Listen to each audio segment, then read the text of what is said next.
Sorry sorry sorry sorry sorry. हा बोल.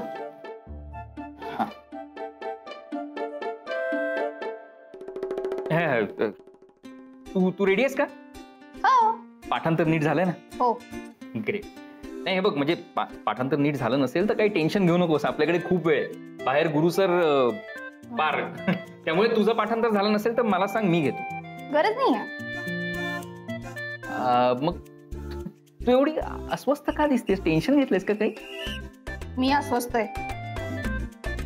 नाही रे उलट मला कंटाळा आलाय. माझी रिहर्सल पण होत नाहीये नीट. एकदाचा टेक झाला पाहिजे म्हणजे धडाधड डायलॉग बोलून मोकळी. तुला माहितीये का माझं फार वेळ लक्षात नाही राहत, म्हणून मी रात्री अभ्यास करायचे, दुसऱ्या दिवशी एक्झाम जवळ सगळं विसरले. क्लीन स्लेट एकदम. क्या तुला काही चहा कॉफी हवंय? नाही काहीच नको. पाणी? आत्ताच म्हटलं काहीच नको. नाही मी आधी चहा कॉफी विचारला, आता पाणी. मला चहा कॉफी पाणी श्रीखंड बोरावळे काहीच नकोय. ठीक आहे? ठीक. हे बघ मी तुझ्या जवळ तुझ्या आजूबाजूलाच आहे मी. सो तुला काय हवं असेल, काय काय व्हॉट एव्हर तुला काय हवं असेल तर मला ताबडतोब सांगायचं तू. Okay okay.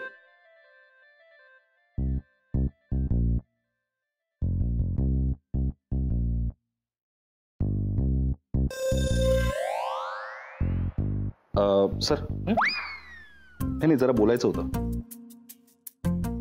बोला ना. म्हणजे वेळ आहे ना तुमच्याकडे? हो. आणि मूड ठीक आहे ना तुमचा? म्हणजे चिडलेले नाही आहात ना? नाही नाही, मी फक्त गुरुनाथवर चिडलोय. हा तेच हवंय. म्हणजे कसं आहे सर की आता हे जे आर्टिस्ट आहेत ना त्यांना माणूस म्हणून आम्ही व्यवस्थित ओळखतो बरीच वर्ष. सो त्यांचे स्वभाव आम्हाला नीट माहिती आहे.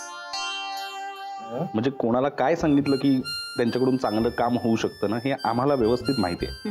पण अर्थात आता तुम्ही डिरेक्टर आहात म्हटल्यावर हे काम तुमचं आहे, म्हणून आम्हाला काही गोष्टी तुम्हाला सांगायच्या. ओके.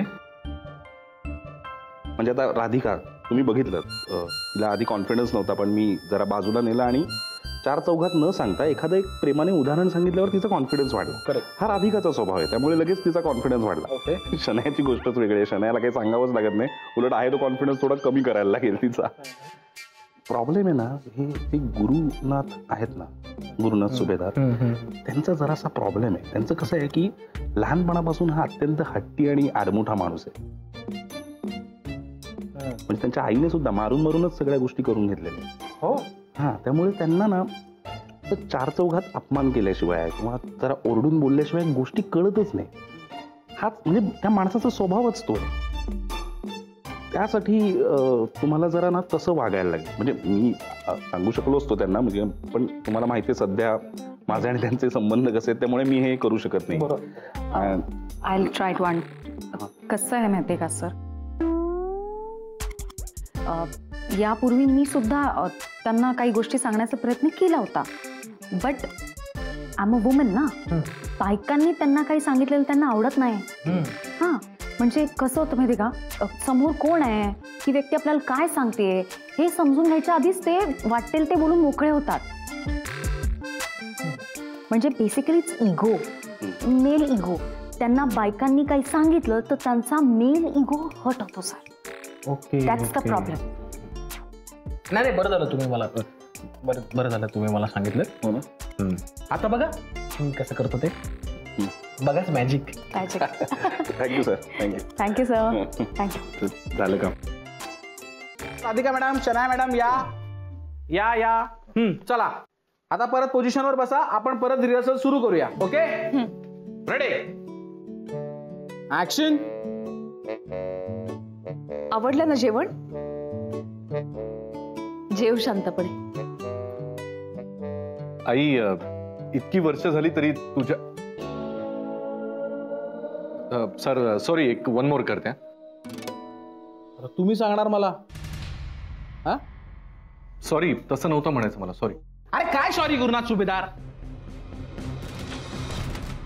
गुरुनाथ सुभेदार तुमच्या एका चुकीमुळे अख्खं युनिट थांबून राहिलं इथे. त्याचं तरी भान ठेवा. तुम्हाला इतका वेळ दिला होता मी, साधी 2 वाक्य तुम्हाला पाठ करताना आलीत. सर पाठ आहे माझं, मगाशी रिहर्सल मध्ये तुम्ही पाहिलंच ना. मग आता काय प्रॉब्लेम आहे? नाही मला सांगा ना प्रॉब्लेम काय? प्रॉब्लेम काहीच नाही सर. अहो मग का चुकताय तुम्ही? सर मी का चुकतोय ते मलाही कळत नाहीये. थँक्यू. आल्यापासून स्वतःहून काहीतरी मान्य केलं तुम्ही. सर मी करतो ना, आता नीट करतो मी. रेडी. गुरुनाथ सुभेदार, ह्याच ओव्हर कॉन्फिडन्स बद्दल मगाशी म्हणालो मी. तुम्ही ह्या ओव्हर कॉन्फिडन्स मध्ये येता आणि लगेच रेडी होता. नाही काय नाही, मी येतो तिकडे, मी तुमची रिहर्सल घेतो. हा Radhika madam, Shanna ma'am, Radhika ma'am, थोडस जरा हा मी यांचं तोपर्यंत रिहर्सल करून घेतो. ओके हा ठीक आहे. हा चा.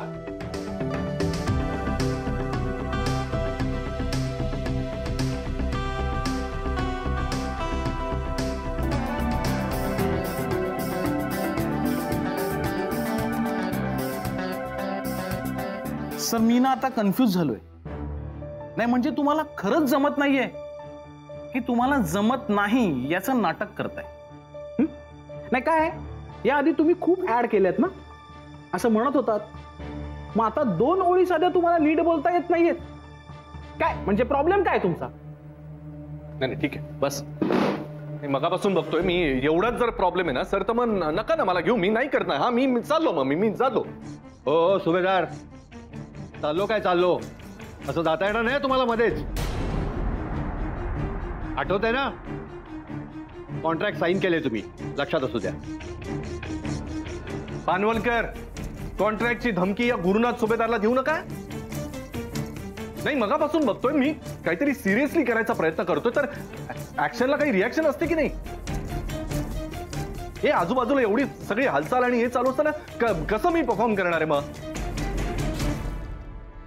मला कळतंय ना, म्हणजे बाकी प्रॉब्लेम काही नाही, पण मुद्दाम केलं जात आहे सर. पण बाकी इतर आर्टिस्टला काहीच प्रॉब्लेम नाहीये ना? नाही बघ गॅरी, मुद्दाम कोणी त्रास देत नाही तुला. नाही शनाय, मुद्दाम म्हणजे तू डायलॉग नीट घेतले असते तर कोणी काही बोललंच नसतं ना. हो ना.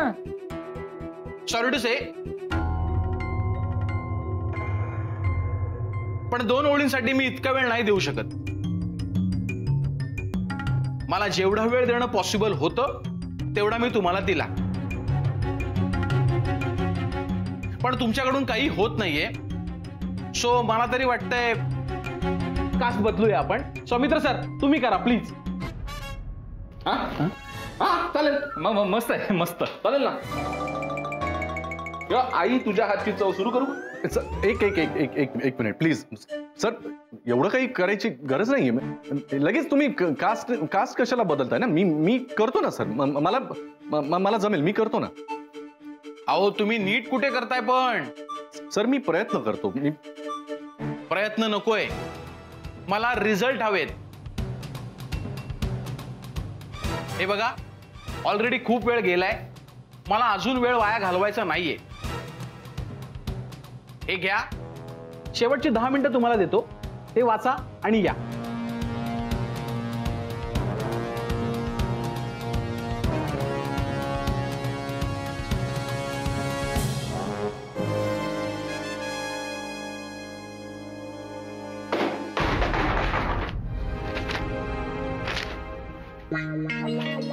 गॅरी, काय चाललंय तुझं? अरे काय चाललंय म्हणजे? हे हा प्रश्न मी विचारायला पाहिजे. अरे शनाया, तुला काय चाललंय? त्या राधिकाला एक काडीचा अभिनय जमत नाहीये. नाही अग्रीड, तिला अजिबातच काही जमत नाहीये, पण तुला कुठे चांगले एक्सप्रेशन देता येतात? Shanaya, acting is all about action and reaction, right? समोरच्या माणसानं काही रिॲक्शनच दिली नाही तर मी तरी काय अभिनय करणार आहे यार? हे बघ, मी तुला काय सांगितलं होतं ना, मी तुला सांगितलं होतं की नाही मला अजिबात त्रास होता कामा नाही, बोललो होतं की नाही मी? कोणी त्रास दिला तुला? नाव सांग मला फक्त. हे बघ, असं स्पेसिफिक नाही सांगता येते, पण हे सगळे हसतात माझ्या मागे, मला काही कळत नाही का? जरा काही इकडचं तिकडे झालं की ख्याख्या खुकू सुरू होतं त्यांचं. मला कळलं, तू चिडचिड करतोयस ना म्हणून तुला त्रास होतोय आणि म्हणून तुझी ऍक्टिंग चांगली होत नाहीये. पण गॅरी असं नको करू रे, मी नाव सुचवलंय तुझं. आता हे सगळे मला म्हणत होते कशाला त्या गुरुला बोलवते, त्याला कुठे येते ऍक्टिंग, त्याच्यापेक्षा चांगल्या ऍक्टरला बोलवू वगैरे, तरी मी तुझं नाव धरून ठेवलं. आणि आता तू असं वागलास तर कसं चालेल रे? चांगला अभिनय कर, तोंडात मार त्यांच्या. अगं हो ग, म्हणूनच मी सिरियसली करतोय ना रिहर्सल सगळी. ठीक, तुला ऍक्टिंगच्या काही टिप्स देऊ का मी? ऍक्टिंग बद्दल तुझ्याकडून टिप्स घेण्या एवढी वाईट वेळ नाही आली माझ्यावर. एवढी माती खातोय बाहेर तरी माज काही जात नाही. ठीक आहे, खा माती, एवढीच हाऊस असेल तर. मी तरी कशाला त्रास करून घेऊ, मी जाते, बाय. नाही नाही नाही शान ऐक ना, तू काय चिडू नकोस ना तू सांग ना, ते काय म्हणत होतेस तू ऍक्टिंगच्या टिप्स. सगळ्यात महत्वाची गोष्ट, तू राधिकाच्या नजरेला नजरच देऊ नको. तू त्यापेक्षा असं इमॅजिन कर की त्या जागेवर ना ऑरेंज आंटी आहेत, म्हणजे तुझी आई आहे. मग ते कॅरेक्टर कोणी केलं, राधिकाने केलं काय, मी केलं काय, तुला तुझी आईच दिसणार, तुला काही फरकच पडणार नाही. हो की नाही? हा करेक्ट बरोबर आहे. आता लवकर रेडी हो, छान बघा आणि ये बाहेर, ठीक आहे? Yes yes.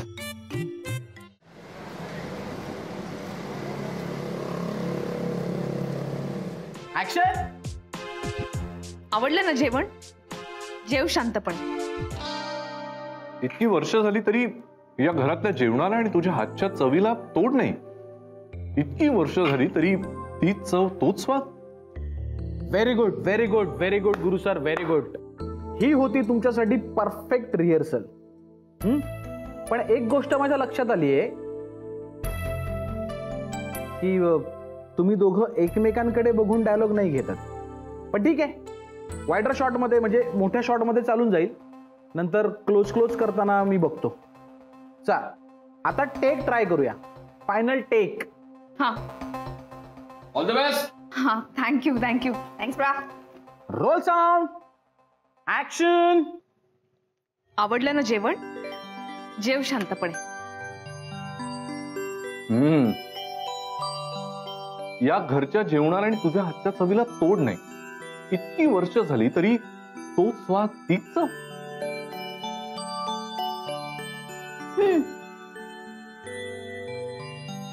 वाह, सुपर. सारखं काय तेच ते. बोरिंग आयुष्यात थोडं स्पायसी व्हावं लागतं आणि गोड संसारासाठी थोडं तिखट खावं लागतं. राधिका मसाले, घरगुती चवीसाठी. शनाया मसाले, ओळख परंपरेतल्या नाविन्याची.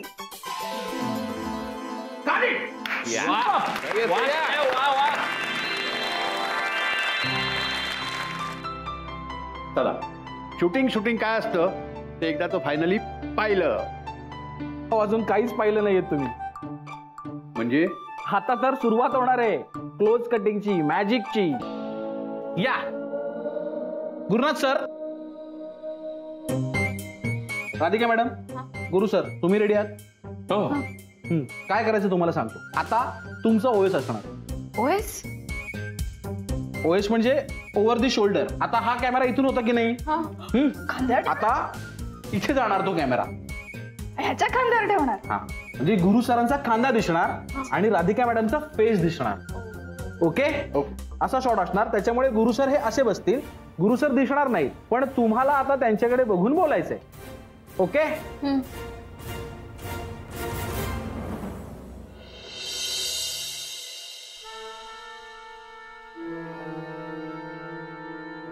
काय चाललंय काय इकडे?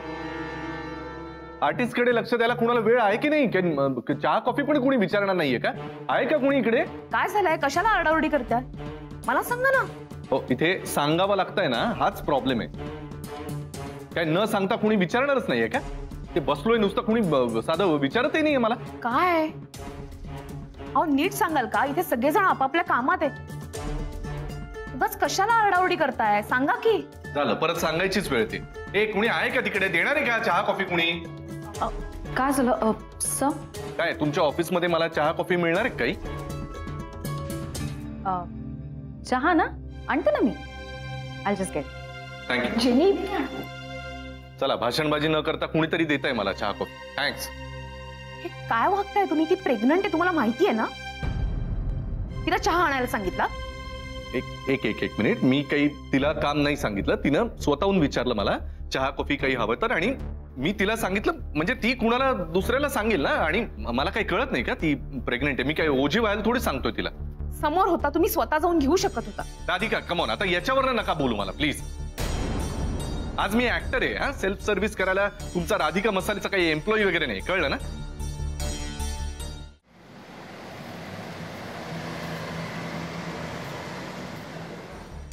Your T. Thank you Jenny, that's really nice of you. अजून काही हवं असेल तर बिंदास सांगा सर. नाही सांगितलं असतं, पण मला माहितीये ना तू प्रेग्नेंट आहेस, तर तुला कशाला काम सांगेन. फक्त इथे तू ओळखतेस ना लोकांना, म्हणून मगाशी तुला सांगितलं का. नाहीतर काय मला परत ऐकायला मिळेल की अरे ती प्रेग्नेंट आहे तरी तुम्ही कामं सांगता. म्हणजे मी तर काय विचार करतच नाही ना या गोष्टींचा. मॅम मी बोलते. काय आहे, त्यांनी सांगितलेलं कुठलंही काम करायला मी तयार आहे. म्हणजे मी प्रेग्नेंट आहे हा जर इश्यू असता तर मग मी ऑफिसलाही नसते आले ना. तर काही इश्यू नाहीये, तुम्ही फक्त मला आवाज द्या काही लागलं तर. I am there. Thank you Jenny, that's really nice. Thank you. Thank you.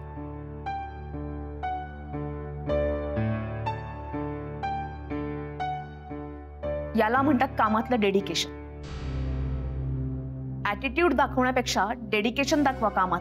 झालं. हा माझ्यासाठी टोमणा होता का. एक मिनिट, मला शांतपणे एक कप चहा पिऊ दे ना. हा याच्यावर लगेच लेक्चर द्यायची काही गरज नाही. किती बदललंय ना सगळं. आता हे काय मध्येच. जेनी बद्दल बोलतोय मी. मला अजून आठवतंय जेनी जेव्हा सुरुवातीला आली होती तेव्हा एकदम साधी मुलगी होती. म्हणजे तोंडातून शब्दही नाही निघायचा तिच्या. नंतर सगळा कारभार इतका व्यवस्थित सांभाळायची की सगळं तिच्यावर सोपून निश्चिंत असायचो मी. आणि आता तर म्हणजे एवढं बोलते की तिला बाई बोलू नकोस असं सांगावं लागतं. बदलतात माणसं. कधी कधी परिस्थिती बदलते त्यामुळे आपल्याला बदलायला लागतं. आणि कधी कधी परिस्थिती बदलणारे हे समजून घेऊन काही माणसं आधीच बदलतात. माझ्यासाठी टोमणा होता का. बिलकुल नाही. मी फक्त फॅक्ट सांगते. तुम्ही काय बोलताच. तसं तर तूही बदलली आहेस राधिका. आठवत असेलच तुला सुरुवातीची राधिका एकदम वेगळी होती ना. म्हणजे आज अशा या तुला जुन्या राधिकाच्या गेटअप मध्ये बघताना सगळं तेच आठवत आहे मला. नागपूरहून आलेली एकदम साधी सरळ गावंढळ मुलगी. आल्यापासून सगळ्यांना काय चाललंय बाप्पा, काय करून राहिला बाप्पा, खायला करू का तुम्हाला, असं सगळ्यांशी बोलणारी, सोसायटीमध्ये सगळ्यांना बडबड करून भंडावून सोडणारी राधिका नंतर काय बिझनेस वुमन झाली. तरी मला तीच राधिका आठवते. आणि आज या गेटअप मध्ये बघून छान वाटलं. म्हणजे तू या गेटअप मध्येच छान वाटतेस. हे तुम्हीच बोलताय म्हणून थँक्स. पण तुम्हाला खरं सांगू का, मला हे असंच जास्त आवडतं. या गेटअप मध्येच मी जास्त कम्फर्टेबल आहे. मलाही आवडतं. आणि इनफॅक्ट यापुढे सुद्धा मला हे असं राहायला जास्त आवडेल. आणि माझ्या नवऱ्याला याबद्दल काही तक्रार नसणार आहे. त्याला मी आवडते, त्याला मी कशीही आवडते. आणि तुम्ही आत्ता म्हणालात ना मी बिझनेस वुमन झाली आहे. पण बिझनेस वुमन होण्यापेक्षा गृहिणी होणं जास्त कठीण असतं. पण ते तुम्हाला नाही समजणार. पण खरंच सांगते, मला पूर्वीसारखं सगळं व्हायला खूप आवडेल. मला आवडेल घराकडे लक्ष द्यायला, माझा संसार सांभाळायला, आल्या गेलेल्यांकडे लक्ष द्यायला, त्यांना काय हवं नको ते विचारायला, सगळ्यांची काळजी घ्यायला मला खूप आवडेल. सुखानं संसार करायला आवडेल मला. मला खरंच वाटतं सगळं पूर्वीसारखं व्हावं. तुला खरंच असं वाटतं. फक्त आधीचा नवरा सोडू.